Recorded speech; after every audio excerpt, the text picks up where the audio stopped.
and welcome to our newly refurbished, well, no longer Art of the 20th Century gallery. We're calling it now Modern and Contemporary Art, and the contemporary is partly on account of this exhibition that I'm going to show you in a moment, the work of Roberto Cortazar.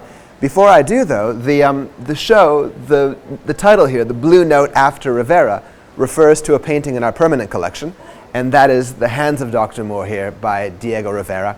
It's a painting that I know many of you know well already, but I'll say a word or two about it in relation to Roberto's work, and also in relation to a painting which happens to be hanging right now next door at the Timken Museum. And The Hands of Dr. Moore is in some sense a portrait by Diego Rivera, but it's an unusual portrait insofar as the artist has been commissioned by this man, Clarence Moore, who was a doctor in Los Angeles, but in fact was a resident also of the Coronado, which is how the painting comes to be here in the collection. And he had gone to Mexico City to pose for Diego Rivera. We have, in fact, photographs of the doctor posing for the artist. And Rivera creates this quite sort of eccentric portrait, which is really a study, of course, of the doctor's hands here in the act of performing a surgery. It is a painting which is usually discussed in terms of a sort of surrealist influence. In fact, it lives here with the other surrealist paintings in our modern collection. It is it's a sort of symbolic portrait insofar as the hands here become sort of representative of the doctor, whose features, of course, are not seen. It's also a portrait which is often discussed in relation to the work of Rivera's wife, Frida Kahlo, and so that the inscription, for example, here below, which identifies the sitter as Dr. Clarence Moore of Los Angeles, we're told that he trims the tree of life so that it may grow and flourish again. The inscription here is often related to Mexican retablo paintings of the kind that inspired Frida Kahlo too, and she paints inscriptions like these.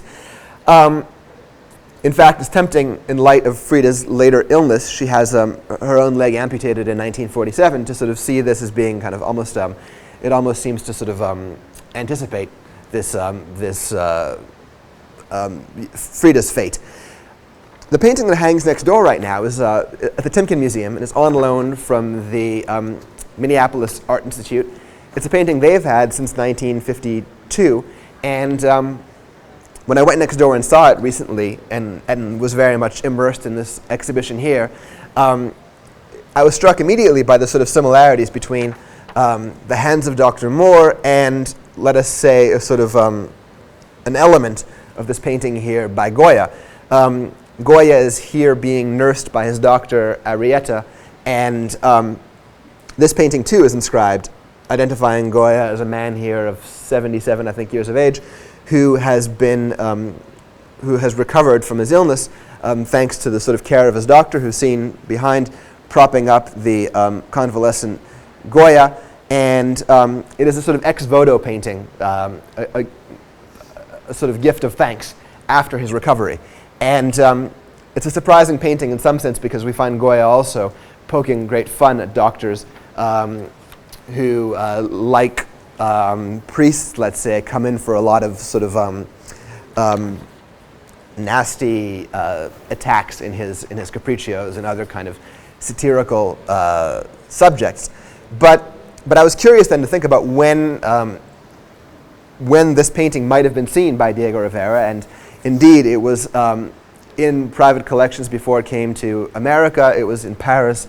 It was with a doctor there, in fact, who had a residence also in Mexico, and then comes to New York, where it's on the market before being sold to Minneapolis. So it is precisely the kind of work which Rivera, who was himself trained in a very academic context in Mexico City and taught to revere masters like Goya, might well have had in mind when he painted his own Hands of Dr. Moore. Now, without further ado, I want to bring you into the gallery where we're going to talk a little bit about Roberto Cortazar's work. And so let us move now inside. So we're here in a space within our modern gallery that is dedicated to the work of Roberto Cortazar, a Mexico City-based contemporary artist who has had, in fact, quite a sort of international career since about the 1980s. And It's a show that it's been a long time in planning here at the museum. Our former director, Derek Cartwright, is very close to Roberto and had the idea of inviting him to present a body of work which had been inspired by masterpieces in Mexico City at the Munal. In fact, a group of paintings by Jose Clemente Orozco, so-called desmembrados, which are paintings of very sort of difficult subjects. In fact, they recall, if we want to make the analogy again with Goya, they're closest in some ways to Goya's Disasters of War, in that they are sort of representations of man's brutality towards man. And we were keen to have the show come here. However, these paintings are really regarded as national treasures, and they couldn't be brought easily to San Diego. What Roberto proposed instead was to create a new body of work inspired by one of the modern Mexican masterpieces in our collection, the painting by Diego Rivera. And the title suggests dynamic.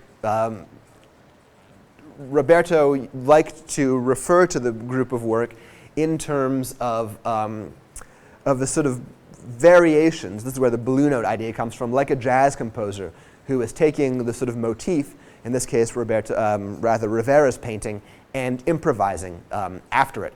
We begin with the most sort of literal, let's say, homage to Rivera's painting, in which, for Roberto, the motif of the separating cells, which we saw above the hand and the kind of anthropomorphic mandrake-like sort of female form, have become for him in these first two paintings skulls. Skulls, in fact, that are quite close to the sugar skulls that are exchanged on the Day of the Dead.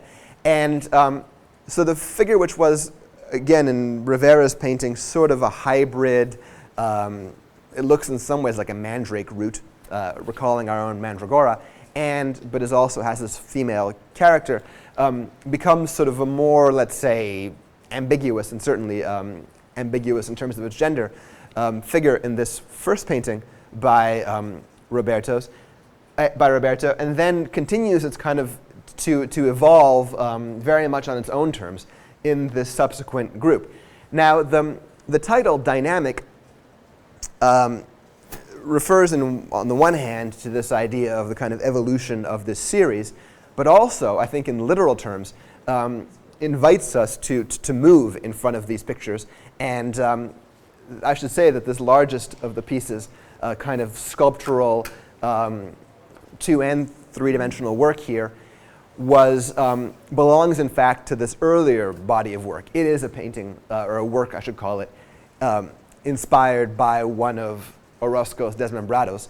And I thought that having it here, standing in the gallery, very effectively gets us to move around, to kind of circulate within the space. And we pass in front of works like this one, which upon closer examination you'll see are not 2-dimensional works on board in this case, but rather it presents a kind of corrugated surface. What the artist has done is cut into strips his studies of the figure. And again, it's a kind of a figure that begins to look a little like a crucified figure with its arms spread, broadly inspired once more by the humanoid in Rivera's Hands of Dr. Moore, and by recomposing those strips, Cortázar creates this image, which makes me think of what we often say about sort of the eyes of a painted portrait, which seem to follow us in the room. Well, this time the way that the sort of figure appears differently when seen at different angles seems literally to kind of move with us as we pass in front of it. So in this sense, there's a kind of a dynamism to the work.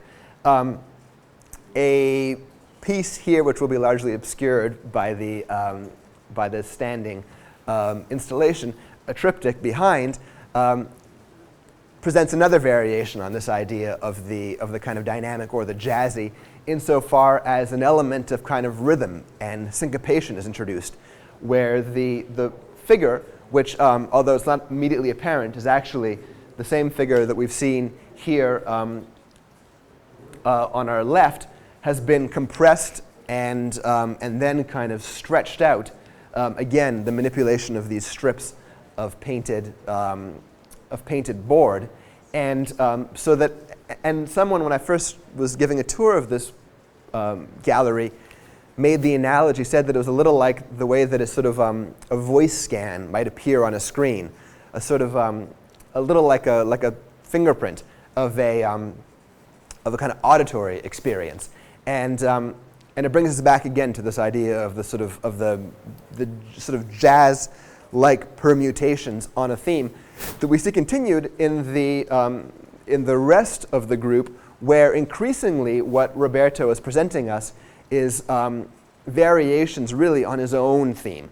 That's to say that we've departed now quite a bit from where we began with Diego Rivera's Hands of Dr. Moore, and the sort of motif has really become Roberto's own relationship to the work, bringing us finally to these dismembered heads, if you will, these heads that he calls them in an environment that are that appear to be floating, that recall in some ways the hand with the scalpel that is literally severing the diseased root in Rivera's painting, and that has brought us back in a sense to where Roberto had begun with this body of work inspired by the desmembrados, meaning literally dismembered bodies. In particular here, it is one of Orozco's paintings, the so-called cabeza flechada, meaning a head pierced with arrows, that has been sort of once more transformed through the filter of the artist's imagination, presenting this sort of, I think, somewhat jarring and kind of horrific funhouse image that is Roberto's take on Orozco, but once more with influences of Goya, not only in Goya's Disasters of War, but also Goya's very famous black paintings, these sort of somewhat nihilistic murals that he paints in the latter years of his life. And so I hope that we will all of you see the work a little differently now. I know that it was tremendously interesting for me to hear Roberto talk about his own paintings when he was here for the opening of the exhibition. And I invite you now to ask me any questions, which I will answer to the best of my abilities. Yeah. Thank you. I wonder if that looks almost like a prison, where you're hiding behind something or you're being protected by something that maybe he wants to protect his image. You mean that the strips resemble bars? Yeah, I think. Bars. Well, I think that's an interesting reading of it. I think certainly this idea of suffering and of a kind of martyrdom is what I think of when I see, for instance, the splayed arms and the sort of suggestion of the crucified figure. So I think that these, and that again, I suppose you might say that idea of incarceration could bring us back to the idea of man suffering and cruelty of man towards man. I think that certainly is a fair interpretation. Will you go over again the technique here, how he, did he paint something and then... Well, this is a little different. So let me begin with one of, this work here, for instance, is first a very large wood panel. On that wood panel have been laid strips that are raised, that form a kind of triangular sort of prism-like profile. And then what he's done is painted not one, but here 2 figures, cut them into strips, and then place the strips on either side of the raised form, so that we see one picture when we look at it from one side, and then another when we pass in front of it, and kind of optical illusion is created. So that is done with these painted strips. In this case, Cortazar has actually taken his own work after Orozco. He's, I think, blown it up, magnified it, and then had it printed. This is a kind of photographic process where it's been printed onto plastic, and those plastic strips have been cut and reassembled. Now he's actually further, we had our conservation person come and look at this work, and he's returned to it with paint and has sort of embellished it with some painted elements. But it's in a sense, this is a sort of a mixed media piece that, although it looks a lot like the others, is in fact quite different. I got the first impression that it was Venetian, reminded me of Venetian blinds, someone standing behind. Right, exactly. Well, yeah, and you know, so. You don't see them until you see them distorted in the parts. Right. Yeah. Which is interesting, you know, that to think of that in a kind of element of maybe voyeurism. And I don't know if these were all the artist's intention, but they're certainly, I think these are, you know, the mind goes to these places very easily.